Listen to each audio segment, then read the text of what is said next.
The ambulance siren sliced through the stillness of the night in the small village, its red and blue lights dancing on the walls of the simple houses lining the main road.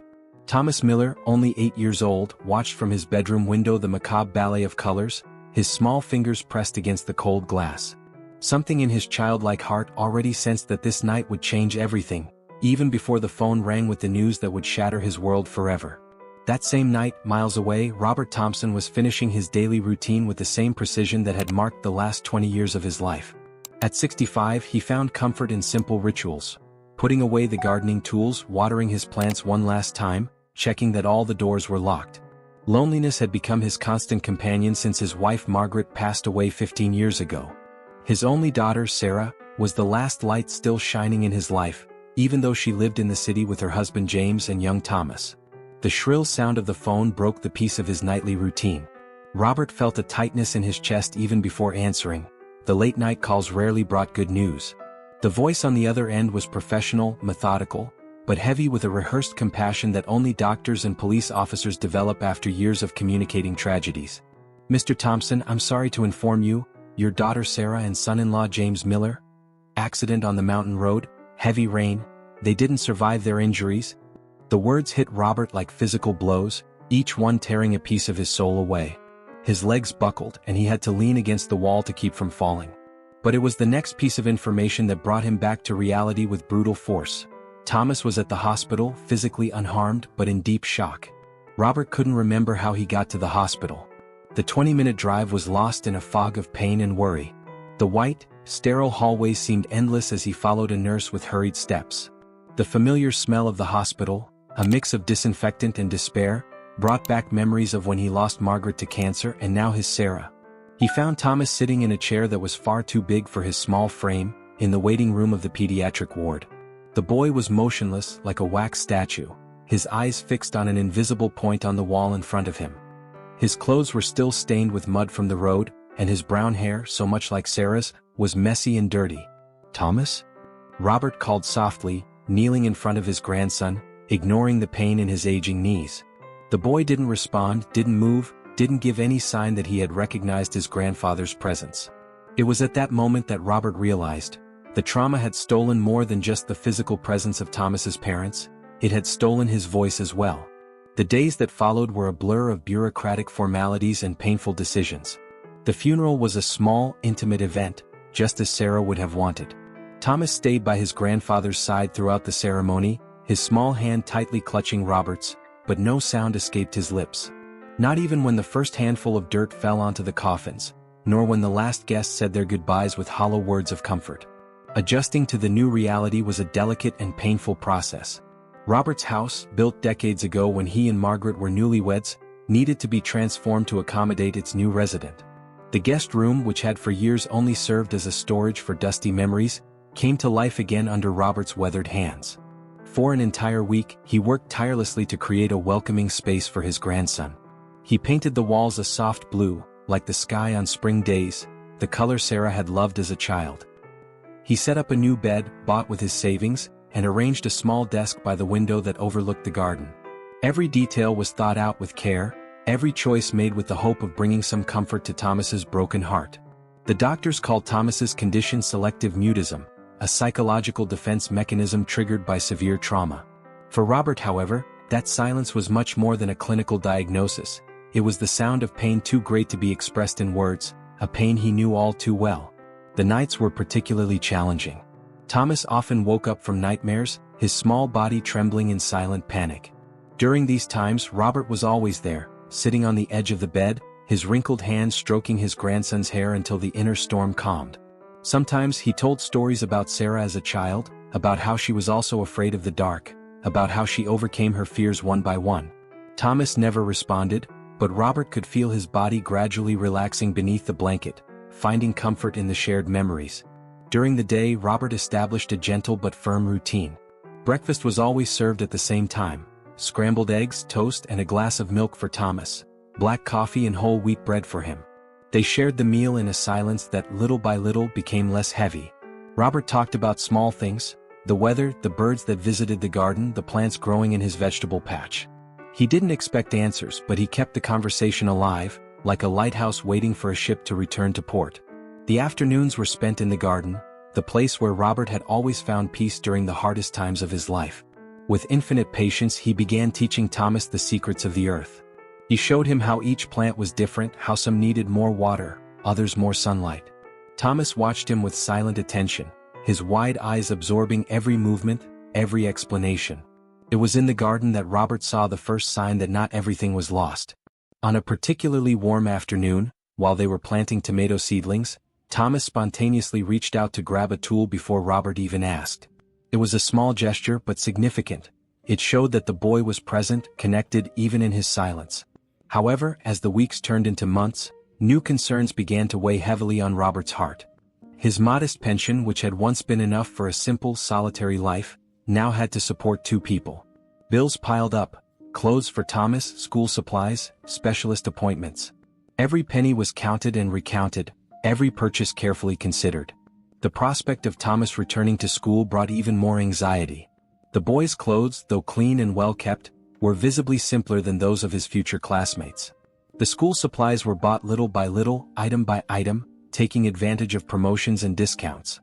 Robert knew that the world beyond his sheltered garden could be cruel to a silent boy in modest clothes. On a particularly clear night, while watching Thomas sleep in his new bed, Robert made a silent promise to the heavens. He swore he would protect his grandson with all his strength, that he would be the shield between Thomas and the harshness of the world. He would not allow anything or anyone to hurt that boy who had already lost so much. The full moon poured its silver light through the window, casting soft shadows on the blue walls of the room. Robert remained in his old rocking chair, the silent guardian of his grandson's dreams, while the world outside continued its inexorable course. Tomorrow would bring its own challenges, but for now, in that moment of nighttime peace, grandfather and grandson rested in the shelter they had built for each other, bound by a bond stronger than blood, the bond of love born from the ashes of loss and blooming even in the most barren grounds of life. The first day of school arrived with the gentleness of an autumn morning, but carried with it the weight of the expectations and concerns that had kept Robert awake for weeks. Thomas stood by the door, his battered backpack contrasting with the carefully pressed school uniform, one of the few new pieces of clothing Robert had managed to buy, saving for months from his modest pension. The walk to school was short, but each step seemed to tell a different story. Robert held Thomas's hand tightly, feeling the slight tremor that ran through his grandson's body. The streets of the small village were still quiet, with only a few shopkeepers raising their steel doors and greeting the two with discreet waves and curious glances. Everyone there knew the story of the tragedy that had silenced little Thomas Miller. At the entrance of the school, teacher Amanda Collins was waiting for them. Robert had met with her the previous week, explaining Thomas's special situation, his selective mutism, and the need for patience and understanding. Amanda seemed genuinely interested in helping, her green eyes conveying a compassion Robert hoped was sincere. "Good morning, Thomas." Amanda crouched down to the boy's height, her gentle smile trying to break the invisible barrier surrounding him. Thomas only nodded slightly, his fingers tightening around his grandfather's hand. "Let's make this a special day, shall we?" Robert had to summon all his inner strength to release his grandson's hand and watch him follow the teacher into the school building. He stood there, frozen, watching until Thomas's small figure disappeared down the hallway, taking a piece of Robert's heart with him. The hours that followed were the longest of Robert's life.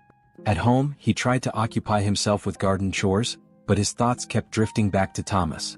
How was he adjusting? Would the other children be kind? Would the teachers have the patience required? When the time came to pick up Thomas, Robert was already at the school gate 15 minutes before the bell. He watched the other mothers and fathers arrive in their new cars, wearing clothes worth more than his monthly pension. He felt out of place in his worn coat and faded pants, but kept his head high. The love and dedication he had for Thomas couldn't be measured by appearances. The bell rang and the children began to spill out in small, noisy groups. Thomas was one of the last, accompanied by teacher Amanda. Something in her look made Robert feel a tightness in his stomach. "Mr. Thompson, could we have a word?" Amanda asked, her professional voice masking an underlying concern. In the days that followed, Robert noticed subtle changes in the behavior of the school's teachers and staff. The compassionate glances were gradually replaced by veiled expressions of suspicion. Whispers followed his steps as he went to pick up Thomas, and even some parents started to keep their distance, as if poverty and silence were contagious diseases. The situation reached a critical point on a rainy Thursday, when Thomas came home with a note from the school's administration requesting an urgent meeting. Robert spent the night awake, his calloused hands repeatedly smoothing the crumpled paper of the notice. The next morning, sitting across from coordinator Margaret Wilson, Robert felt the weight of all his 65 years. The room was impersonal and cold, decorated with framed diplomas and motivational posters that seemed to mock his situation. "Mr. Thompson, we're concerned about Thomas," Margaret began, her voice deliberately neutral. "In addition to the persistent mutism, we've noticed that his clothes are always, well, too simple. And there are marks on his arms that—" "Marks from working in the garden," Robert interrupted, his voice shaking slightly. "Thomas helps me with the plants. It's our way of connecting." "I see," Margaret replied, but her tone suggested otherwise. "However, we have an obligation to ensure the well-being of our students. The school's social worker has expressed some concerns." The words hit Robert like physical blows. Social worker. Concerns. Well-being.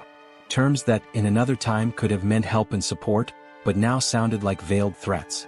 "Thomas is all I have left," Robert said, his voice low but firm. "All that remains of my daughter. I would give my life for him." "No one questions your love for Thomas, Mr. Thompson," Margaret responded, her tone softening slightly. "But love isn't always enough. We need to be sure he's receiving all the necessary care." That night, after putting Thomas to bed, Robert sat in his old rocking chair, watching the rain battering against the windows. The words of the coordinator repeated in his mind like a cruel mantra. Love isn't always enough. How could they not see that love was the only thing holding their little world together? In the room next door, he heard Thomas stirring restlessly in his sleep. The nightmares had lessened in the past months, but still appeared occasionally, like persistent reminders of the trauma that had bonded them. Robert quietly got up and went over, sitting on the edge of his grandson's bed. In the dim light of the night lamp, he looked at Thomas's sleeping face. He saw traces of Sarah in him, the same shape of the nose, the same gentle curve of the eyebrows. But he also saw the shadows no child should ever carry, the marks of loss, fear, and loneliness. "I won't let them tear us apart, little one," he whispered, more to himself than to the sleeping boy. "I will fight for you with everything I have." But as he made that promise, Robert knew a bigger storm was approaching. The looks, the whispers, the suspicions, everything pointed to an inevitable confrontation. In his heart, the fear grew that the system, with all its cold bureaucracy and hasty judgments, might tear the only light left in his life from his arms. Outside, the rain kept falling, its steady drumming on the tiles a melancholic prelude to the difficult days ahead.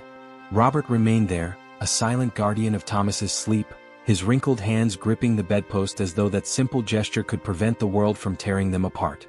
In his restless sleep, Thomas murmured something inaudible, the closest to a word that Robert had heard from him since the night of the tragedy.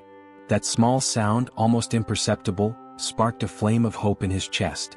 Perhaps if they had enough time, if the world gave them a chance, Thomas's voice might find its way back. But time, Robert feared, was running out.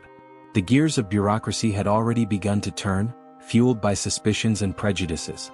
And against this relentless machine, what could an old gardener do, armed only with his unconditional love and calloused hands? The answer to that question would come sooner than he expected, and it would test not only his determination but also the deep bonds that tied grandfather and grandson together in their silent journey of survival and love. The morning began like so many others in Robert and Thomas's modest home. The smell of scrambled eggs and fresh coffee filled the kitchen, while the rising sun painted golden shadows on the peeling walls. Robert watched Thomas eating his breakfast in silence, his attentive eyes noticing how his grandson carefully separated the yolk from the white, a habit he had inherited from Sarah. "Today we'll plant the sunflower seeds that arrived," Robert said softly, keeping the dialogue alive, even without a response, as it was vital to both of them. "Your mother loved sunflowers. She said they were flowers that always searched for the light, no matter how dark the day." Thomas lifted his eyes from the plate, a spark of interest crossing his face. It was in these small moments that Robert saw glimpses of the boy his grandson used to be, before silence became his refuge. The sound of the doorbell cut through the morning peace like a sharp knife. Robert felt his heart race. Visitors were uncommon, especially at this hour. Through the thin kitchen window curtain, he saw an official car parked in front of the house. "Finish your breakfast, little one," Robert said, trying to keep his voice calm as he walked toward the door. Two women were waiting for him on the small porch. The first, Lisa Carter, was the school social worker. Robert recognized her from previous meetings. The second, an older woman with gray hair tied in a severe bun, introduced herself as Dorothy Wells, a representative from the Child Protective Services. "Mr. Thompson," Lisa began, her professional tone barely masking the underlying tension. "We need to assess Thomas's home situation. We've received concerning reports about his well-being." Robert felt his legs weaken, but he stood firm. "Thomas is having breakfast. Can't this be done at another time?" "I'm sorry, Mr. Thompson, but this is an official visit," Dorothy intervened, her voice carrying an authority that brooked no argument. "We need to see Thomas and assess the living conditions immediately." The women entered the house, their professional eyes taking in every detail: the walls that needed painting, the worn furniture, the patched curtains. Robert followed them, his heart pounding painfully against his ribs. Thomas was still sitting at the kitchen table, his large eyes fixed on the strangers who were invading his sanctuary. When Dorothy approached, he instinctively shrank back, seeking the protective presence of his grandfather. "Hello, Thomas," Dorothy said, trying to sound kind, but her voice carried a clinical tone that made the boy shrink even further. "Could you show us your room?" The tour of the house was a torment for Robert. Each whispered comment, each note taken on their clipboards, felt like a silent accusation. They examined Thomas's room thoroughly, opening drawers, checking the closet with his few clothes neatly organized. "Mr. Thompson," Lisa said when they returned to the living room, "we need to talk about some concerning points." The words that followed fell like heavy stones on Robert's heart. Concerns about proper nutrition, lack of regular psychological support, limited material conditions, social isolation. Each point was a knife to his dignity, to his daily effort to give Thomas the best he could. "We're especially concerned about Thomas's prolonged mutism," Dorothy added. "The lack of progress in his communication suggests that the current environment may not be providing the necessary support for his recovery." Robert felt the blood freeze in his veins. "He needs time," he argued, his voice trembling slightly. "The trauma he's been through." "Time is precisely what worries us, Mr. Thompson," Dorothy interrupted. "Every day that passes without proper intervention is a lost day in Thomas's crucial development." It was then that Lisa uttered the words Robert feared most. "We believe it would be better for Thomas to be temporarily placed under state care, where he can receive the professional attention he needs." The world seemed to stop. Robert looked at Thomas, who was standing in the kitchen doorway, his eyes wide with fear. The boy might not speak, but he understood perfectly what was happening. "You can't do this," Robert whispered, his voice hoarse with emotion. "He's all I have left. All that's left of my Sarah." "Mr. Thompson," Lisa tried to sound understanding, "this would be temporary. Just until we can ensure Thomas is receiving all the necessary care." "Necessary care?" Robert's voice rose slightly. "Do you think love isn't necessary care? Do you think family memories don't matter? Do you think taking a traumatized boy from the only place where he feels safe will help him?" Dorothy maintained her professional stance. "We understand your concern, but our priority must be Thomas's well-being. We'll return tomorrow with the appropriate documentation and a court officer. I suggest you prepare Thomas for the transition." When the door closed behind them, Robert felt his legs give way. He slid down to the floor, his back resting against the wall. Thomas ran to him, his small arms wrapping around his grandfather's neck in a desperate embrace. The tears Robert had held back throughout the visit finally overflowed. He held Thomas against his chest as he had so many times since the night of the tragedy. "I won't let them separate us, little one," he murmured through sobs. "I'll find a way. There has to be a way." The rest of the day passed in a blur of despair and frantic preparations. Robert called every acquaintance he had, seeking help, advice, anything that might stop them from taking Thomas. But in a small rural town, where bureaucracy weighed more than the heart, doors seemed to close one after another. That night, after putting Thomas to bed, Robert sat in his rocking chair, his gaze lost in the darkness beyond the window. The words of the social workers spun in his mind like a cruel carousel. How could they judge his ability to care for Thomas based only on appearances? How could they measure love in terms of material comfort? In the room next door, he heard Thomas stirring restlessly. The nightmares would surely come tonight, stronger than ever. Robert closed his eyes, feeling the weight of his helplessness. Tomorrow, strangers would come to take his grandson, and there was nothing he could do to stop it. Or was there? An idea began to form in his mind, desperate, risky, maybe even foolish. But when it came to protecting Thomas, Robert was willing to risk everything. He rose from his chair, his movements suddenly energized by a new purpose. The night dragged on slowly as Robert planned, prepared, and prayed. If the system couldn't see the love that bound grandfather and grandson, if it couldn't understand that some families are forged not just by blood, but by shared tears and understood silences, then maybe it was time to show the world the true strength of that love. The dawn would bring a battle Robert never imagined he'd have to fight. But for Thomas, he would face not only the system but the whole world if necessary. Because sometimes the truest love is proven not in the words spoken, but in the battles chosen to fight.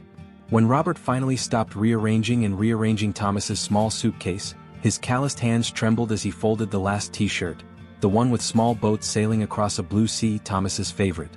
Each piece of clothing carried memories: the sweatshirt Thomas wore on his first afternoon in the garden, the socks Robert had patched so many times because his grandson refused to wear any others, the pajama with stars that Sarah had bought last Christmas, the last one they spent together. The night had been endless. Robert spent hours sitting in the old rocking chair, replaying every moment of the past few months, desperately searching for something he could have done differently. The silence of the house was broken only by the soft creak of the wood and occasionally by the small sounds coming from Thomas's room. His grandson too couldn't sleep. When the first ray of sunlight crossed the kitchen window, Robert got up to begin his routine one last time. His hands moved automatically through the familiar cabinets, gathering the ingredients for the pancakes that Thomas loved so much. The recipe was Margaret's, his late wife's, passed on to Sarah and now preserved by him as a family treasure. "Food is a form of love," Margaret used to say, and Robert had never understood those words so deeply as he did now, as he mixed the batter with almost reverential care. Each pancake was a silent declaration of love. Each strawberry from the garden carefully cut into the shape of a heart was an unspoken promise. Thomas appeared at the kitchen door still in his pajamas, his wide eyes revealing that he hadn't slept either. In his arms, he tightly held the picture frame with the photo of his parents. A lifeline in a world that seemed to be crumbling once again. "Come here, little one," Robert called softly, extending his hand. "Let's enjoy our special breakfast." As Thomas settled into his usual chair, Robert noticed how much smaller his grandson seemed this morning, more fragile. The weight of what was to come seemed to press down on his small body, making him look even more vulnerable than he already was. Robert served the pancakes, decorating them with fresh strawberries and a generous drizzle of honey, another gift from the garden they tended together. The bees had arrived naturally, drawn to the flowers he and his grandson had planted, and Robert always said it was a sign that their little paradise was blessed. "You know, Thomas," Robert began, sitting beside his grandson, "your mother loved these pancakes. When she was little, a bit younger than you, she insisted on helping make the batter. She'd always end up with flour in her hair and honey on her nose." A sad smile crossed his face as he remembered. Sarah had a special gift for turning even the smallest tasks into moments of joy. Thomas looked up from his plate, a solitary tear rolling down his cheek. Robert gently wiped it away with his thumb, his chest tightening with the ache of love and loss. "I'm going to share a secret your mother taught me," he continued, his voice soft and laden with emotion. "She said that even when we're apart from the people we love, our hearts stay connected by invisible threads of love. Threads that no one can see or touch, but they're stronger than any chain." Standing up, Robert walked over to the small wooden chest he kept on the living room shelf. It was a family heirloom, passed down through generations, containing their most treasured keepsakes. Carefully he retrieved a yellowed envelope from inside. "Thomas, come here," he called, settling into his rocking chair. The boy approached, curiosity lighting up his face, still clutching his plate of half-eaten pancakes. From the envelope, Robert took out a delicate necklace with a sunflower pendant. The metal, though aged, still gleamed with a soft golden hue in the morning light. "This necklace belonged to your mother," he explained, his voice thick with emotion. "It was a gift from your grandmother Margaret on Sarah's 8th birthday, the same age you are now. She wore it every day and said it was her good luck charm." With gentle hands, Robert placed the necklace around Thomas's neck. The pendant rested against the boy's pajamas, catching the sunlight and casting tiny golden reflections. "Sarah believed sunflowers were magical," Robert continued, carefully fastening the clasp. "Because no matter how dark the day, they always find a way to turn toward the light. That's how she faced hard times, always looking for the light, even in the darkest situations." The sound of approaching cars made them both freeze. Through the living room window, Robert saw 3 vehicles pulling up: the official car from Child Services, a police cruiser, and Lisa Carter's familiar blue Honda.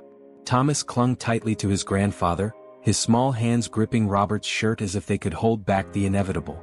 Robert embraced him in return, taking a deep breath of the chamomile shampoo in his grandson's hair, the same scent Sarah used to wear. "Remember this, Thomas," he whispered into the boy's ear, "you're our little sunflower. No matter where you are, keep searching for the light. And know that my love for you is like the sun. Even when you can't see it, it's always there, constant and eternal. The doorbell rang, its chime cutting through the house like a final verdict. Robert felt Thomas tremble in his arms, a silent sob shaking his small frame. "Mr. Thompson?" Lisa Carter's voice came through the door. "We need to come in." The next moments unfolded like a nightmare in slow motion. Robert opened the door to face the tense expressions of the officials who had come to take his world away for the second time. Lisa Carter, Dorothy Wells, and a young police officer who looked uneasy about the entire situation. "It's time," Dorothy announced, her professional tone masking any trace of emotion. The separation was brutal in its forced gentleness. Thomas refused to let go of Robert, his small fingers clutching his grandfather's shirt with a desperation-fueled strength.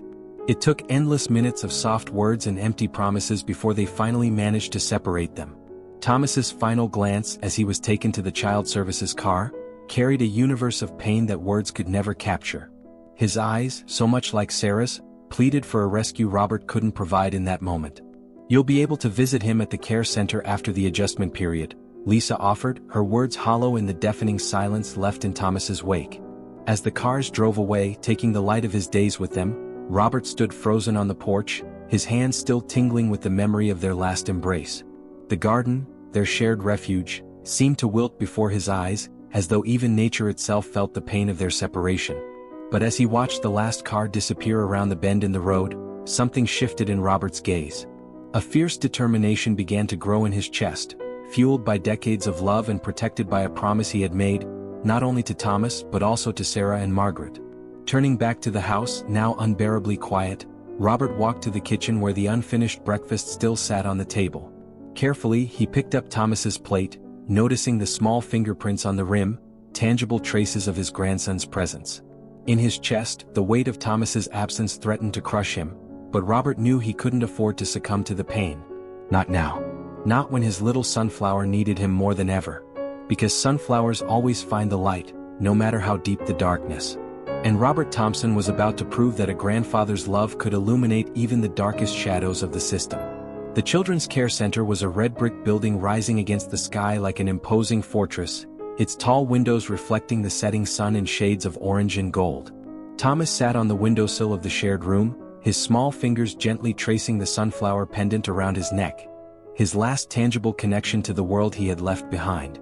3 days had passed since his separation from Robert, but for an 8-year-old heart, every minute away from home stretched into an endless, silent eternity.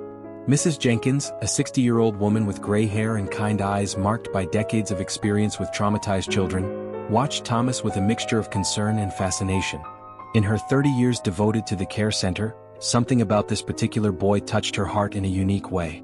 It wasn't just his silence, so unlike the cries and screams that usually filled those halls, but the dignity with which he bore his pain, like an adult trapped in a child's body. "You remind me of someone I met a long time ago," she said softly, approaching the window where Thomas sat. The boy didn't turn, but she noticed how his shoulders relaxed slightly at the sound of her voice. A girl who also held on to her words like precious treasures. Sometimes, silence speaks more than 1,000 words. In the dining hall during meals, Thomas always sat in the same corner, a little removed from the other children. His ritual was meticulous. He arranged his utensils exactly as Robert did at home, folded his napkin into a perfect triangle, and before eating briefly touched the sunflower pendant, a gesture so subtle that only the keenest eyes would notice. Mrs. Jenkins observed how he separated the vegetables on his plate, just as he used to help his grandfather organize seeds in the garden. "He's not just eating," she remarked to Claire Bennett, the center's psychologist, "he's keeping a connection to his home alive." Across the city, Robert was grappling with his own form of loneliness. The house, once a sanctuary of love and mutual understanding, now felt far too large, its empty rooms amplifying Thomas's absence in every corner. The mornings were especially hard. The ritual of breakfast, once a sacred moment of silent connection, had become a painful reminder of what he had lost. However, Robert channeled his pain into action. During the day, he worked tirelessly in the garden, speaking to the plants as if they were messengers who could carry his love to Thomas.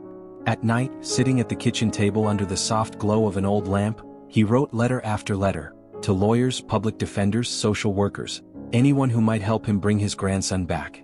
"Dear Thomas," he wrote in his journal one evening, the words flowing from his heart straight onto the page. Today the sunflowers started to bloom. They remind me of you, always seeking the light even on the darkest days. I treasure every moment we spent together in the garden, and I promise no matter how long it takes, I will find a way back to you.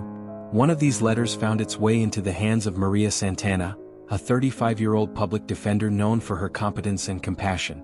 Something about Robert and Thomas's story touched her deeply, perhaps because she herself had been raised by her grandmother after losing her parents at a young age.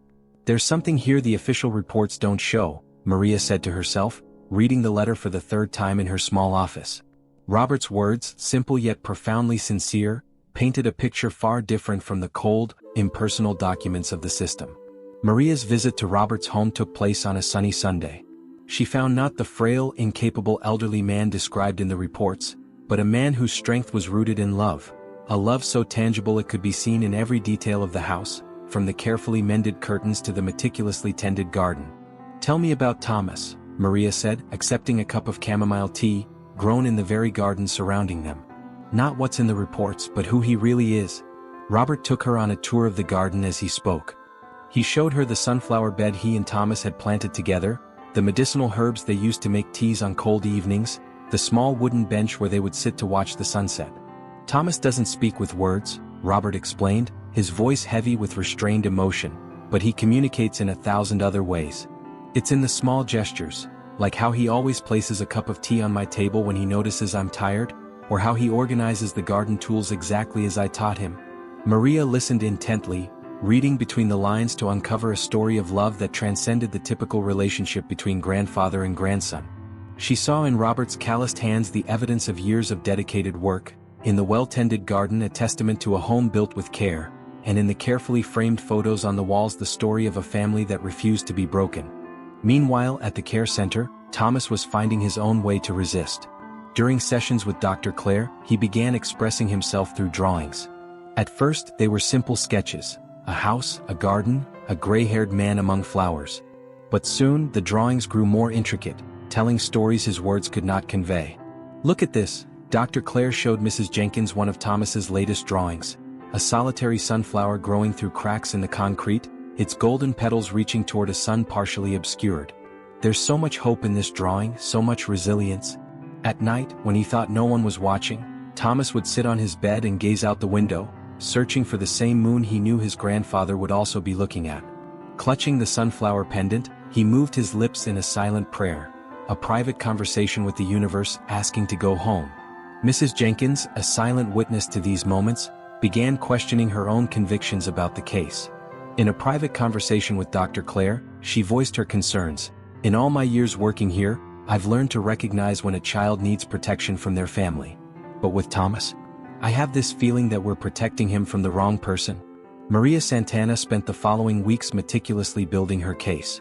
She interviewed neighbors who spoke of Robert's constant care for his grandson, gathered school records that showed Thomas's progress even in his silence, and documented the transformation of Robert's garden into a therapeutic space that aided the boy's recovery. "The system only sees what's missing," she wrote in her notes, "but fails to see the abundance of love, care, and dedication that exists in this family. Sometimes true neglect lies in separating those who heal together." As the legal process followed its slow course, two souls separated by bureaucracy remained connected by invisible bonds stronger than any physical barrier. Thomas, in his resilient silence, and Robert, in his tireless determination, waited for the moment when, like the sunflowers in the garden, they could once again turn toward one another, finding in the light of their mutual love the strength to bloom. The morning of the preliminary hearing arrived with a special clarity, the sky a deep blue so intense it seemed to want to illuminate every truth that needed to be revealed. Maria Santana paused for a moment before the imposing courthouse building, adjusting the file of documents in her hands. Inside that file were not just papers and evidence, there were stories of love, moments of connection, proof that family is so much more than what the eyes can see. The night before, she had reviewed every detail of the case once again. The photos of Robert's garden, where every plant told a story of care and dedication. Thomas's drawings, which spoke more than any words could express. The neighbors' testimonies, who bore daily witness to the silent yet profound love between grandfather and grandson. At the shelter, Thomas woke up even before the sun rose. Mrs. Jenkins found him already sitting on the edge of his bed, dressed in the clothes Robert had carefully chosen, navy blue dress pants and a white shirt, both simple yet impeccably clean and pressed. "Let me help with that tie," Mrs. Jenkins offered, noticing how Thomas's small hands trembled as he tried to tie it. As she adjusted the fabric, she looked at the boy's face in the mirror. There was something different in his eyes today, a mix of fear and determination that reminded her so much of her own son when he was a child. "You know, Thomas," she said gently, "sometimes the most important words are the ones we keep in our hearts until the right moment." The boy looked at her through the mirror, his big eyes full of understanding. Mrs. Jenkins smiled, remembering all the nights she had found him awake, gazing out the window and holding the sunflower pendant as if it were his last connection to the world. Across town, Robert was also preparing for the decisive day. In his garden, the sunflowers had fully bloomed, their golden petals shining under the morning sun like a promise of better days. He chose the most beautiful one, the one Thomas had helped plant months ago, and placed it in a small ceramic pot. The same one Sarah used to decorate the table on special Sundays. Before leaving, Robert paused for a moment in Thomas's room. The space was exactly as his grandson had left it. The bed perfectly made, the few toys neatly arranged on the shelf, the drawing of a sunflower pinned to the wall. On the nightstand, the photo of Sarah and James smiled eternally, silent witnesses of a family that refused to be broken. In courtroom number 7, the tension was palpable. Judge Eleanor Martinez, known both for her sharp insight and her humanity, watched closely as the room filled. There was something different about this case, she could feel it. In her 20 years of judging, she had learned to trust her instincts as much as the law. On one side of the room, Dorothy Wells and the state's legal team presented an image of professional efficiency, their folders organized and neutral expressions masking any personal emotion. On the other side, Maria Santana carefully arranged her documents, occasionally casting encouraging glances at Robert, who held the small pot with the sunflower as though it were his lucky charm. The surprise of the morning came when Mrs. Jenkins entered the room, accompanied by Dr. Clare. No one had expected staff from the shelter to voluntarily testify, much less in favor of family reunification. "Your Honor," Maria began, her voice clear and firm, filling the room, "we are here today to correct a fundamental mistake. A mistake that was born from the best of intentions, the protection of a vulnerable child, but ended up causing more harm than good. The system confused material simplicity with poverty of spirit, and in the process, it separated two souls who heal each other." The evidence began to be presented methodically.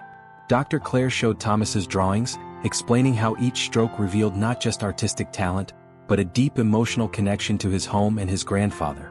This drawing in particular, she pointed to an image of a garden full of sunflowers, with two figures holding hands, shows a surprisingly mature perspective for an 8-year-old. "Look at how the sunflowers are not just decorative.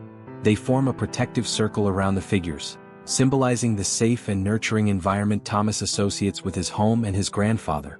Mrs. Jenkins was the next to testify, her words carrying the weight of 3 decades of experience with traumatized children. "In my career, I've learned to differentiate the various types of silence. There is the silence of fear, which screams for help. There is the silence of anger, which burns inside. And then there is Thomas's silence, a silence that is not empty, but full of love and memories too precious to be translated into words." She continued, her voice soft but firm, "Every night, I find Thomas awake after bedtime. He doesn't cry, he doesn't complain, he just holds that sunflower pendant and looks out the window, as if searching for his way back home. This is not the behavior of a child who needs to be protected from their home. It's the behavior of someone who has been torn from their safe harbor." When Robert was called to testify, the silence in the room became thick, heavy with expectation. He gently placed the vase with the sunflower on the windowsill before sitting down, allowing the flower to continue its eternal search for the sun. "When I lost my Sarah," he began, his voice soft but clear, "I thought the light had gone out of the world forever. She was my only daughter, my only connection to Margaret, my wife who left too soon. But then came Thomas." Robert paused, taking a deep breath. "And through him, I discovered that love has many ways of shining." Carefully, Robert took some photographs from his folder. They weren't professional or elaborate, but candid captures of precious moments. Thomas helping in the garden, his small hands dirty with soil but his face lit up by a rare smile. The two sharing a simple meal, the modest table but clearly arranged with evident care. Moments frozen in time that spoke of love, care, and mutual healing. It was at that moment that the door to the room opened silently, and Thomas entered, accompanied by a court officer. The boy paused for an instant, his eyes scanning the room until they found his grandfather's. In that moment, something changed in his expression, like an inner light, long dormant, began to awaken. Judge Martinez watched the scene with special attention, noticing not only the obvious love in their exchanged glances but the small details that told a deeper story. How Thomas unconsciously adjusted his tie the same way Robert did with his, how their bodies naturally leaned toward one another, how they shared that comfortable silence that only exists between people who understand each other completely. Dorothy Wells presented her arguments with flawless professionalism, citing regulations and procedures. But her words seemed hollow in the face of the living truth unfolding in the room, the truth that some connections transcend forms and reports. Maria Santana stood for her final remarks, but before she could speak, something extraordinary happened. Thomas, who had remained in his protective silence for so many months, took a step forward. His small hands held the sunflower pendant, and although they trembled slightly, his eyes were steady, fixed on the judge. And then, like a sunflower finally finding its way to the light, his voice emerged, small but clear, carrying the weight of all the unspoken words. "Please, don't take my grandfather." The impact of those 4 words was immediate and profound. Mrs. Jenkins brought her hands to her face, silent tears running down her cheeks. Dr. Claire smiled through her own tear-filled eyes. And Robert? Robert felt his legs weaken, supported only by the strength of the love that overflowed from his heart. Judge Martinez removed her glasses, discreetly wiping her own eyes. In her years on the bench, few moments had touched her heart as deeply as this one. A moment when silence transformed into a cry of love so pure and true that no system could ignore it. "Sometimes," she began, her voice soft yet firm, "we need to look beyond appearances to find the true essence of justice. What I see today is not a story of neglect, but a testament to the transformative power of love and the human capacity to create light even in the darkest moments." The afternoon sun streamed through the high windows of the courtroom, making the solitary sunflower on the windowsill shine like a small golden star. And in that moment, as the judge prepared her decision, everyone present knew they were witnessing not just a legal process but a miracle born from the purest love. A love that turns silence into strength, absence into presence, and 2 lonely souls into a complete family. The afternoon sun painted the garden in golden hues as Robert and Thomas finally arrived home. The Judge Martinez's decision still echoed in their hearts. The true wealth of a family is not measured by material possessions but by the love that sustains it. This court hereby orders the immediate reunification of Thomas Miller with his grandfather, Robert Thompson. Thomas gripped Robert's hand firmly as they walked along the stone path leading to the front door. Each step felt lighter than the last, as if the weight of the past months was finally dissolving under the warmth of the autumn sun. "Welcome back, little one," Robert whispered, his voice thick with emotion as he opened the door. The familiar scent of home, the mix of old wood, fresh flowers and love, enveloped them like a warm embrace. To their surprise, the house was not empty. Mrs. Jenkins, Dr. Claire, and Maria Santana were waiting in the living room, along with a few neighbors who had gathered to celebrate Thomas's return. The kitchen table, usually modest, was decorated with a simple arrangement of sunflowers and covered with plates lovingly prepared by the community. "We thought you deserved a little celebration," Mrs. Jenkins said, her eyes sparkling with restrained tears. In her hands, she held a homemade cake adorned with small sugar sunflowers, a surprise she had prepared the night before, waiting with hope for this moment. Thomas looked at his grandfather as if asking for permission. When Robert nodded with a smile, the boy did something that surprised everyone. He walked over to Mrs. Jenkins and embraced her. It was a silent but deeply meaningful gesture, a thank you without words for the care and understanding she had shown during the difficult days at the foster care center. The afternoon turned into a quiet yet meaningful celebration. Neighbors who had testified in favor of Robert shared stories about the grandfather's dedication and the gradual transformation of Thomas since arriving at the house. Dr. Claire observed with professional and personal satisfaction as Thomas interacted more openly, his gestures more relaxed, his smiles more frequent. Maria Santana, sitting in a corner of the room, watched the scene with particular satisfaction. In her career as a public defender, few cases had touched her heart as deeply as this one. Seeing Thomas and Robert reunited, surrounded by a community that cared, was living proof that sometimes the system could be corrected, that justice could be tempered with compassion. As the afternoon wore on, the guests left one by one, each offering not only their well wishes but also promises of continued support. The community that had united to fight for Robert and Thomas now committed to helping them rebuild their life together. When they were finally alone, Robert led Thomas to the garden. The sun was setting, painting the sky in shades of pink and gold that made the sunflowers appear to be made of pure light. "Look, Thomas," Robert pointed to a special bed where small sprouts were beginning to emerge from the soil. "I planted these seeds the day you left. I knew you would come back to see them bloom." Thomas knelt by the bed, his fingers gently touching the damp earth. And then, to Robert's surprise and joy, he spoke again. "Can we plant more, Grandpa?" The words, still hesitant but clear, made Robert kneel beside his grandson, his tears of joy falling silently into the fertile soil of the garden. "Of course we can, little one. We can plant as many as you want." In the days and weeks that followed, the house gradually came back to life, but in a new and richer way. The silence of Thomas began to dissolve like mist under the morning sun. First came whispered words, then short sentences, and finally whole stories shared during meals or in the hours spent working in the garden. Mrs. Jenkins became a regular visitor, bringing not only her maternal care but also her experience in helping children process trauma. Under her gentle guidance and the professional supervision of Dr. Claire, Thomas began to find ways to express his feelings through words, art, and music. Thomas's room, which Robert had kept untouched during their separation, gained new colors and life. The blue walls were decorated with drawings made by Thomas himself, not just lonely sunflowers anymore, but vibrant scenes of gardens in full bloom, families gathered together, and a future full of possibilities. Maria Santana also kept her promise to monitor the family's progress.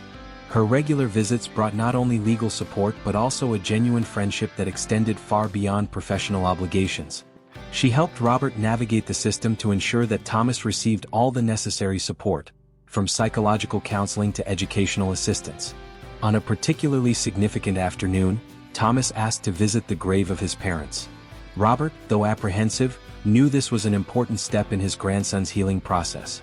Together, they planted sunflowers around the gravestone, turning a place of sorrow into a garden of memories and love.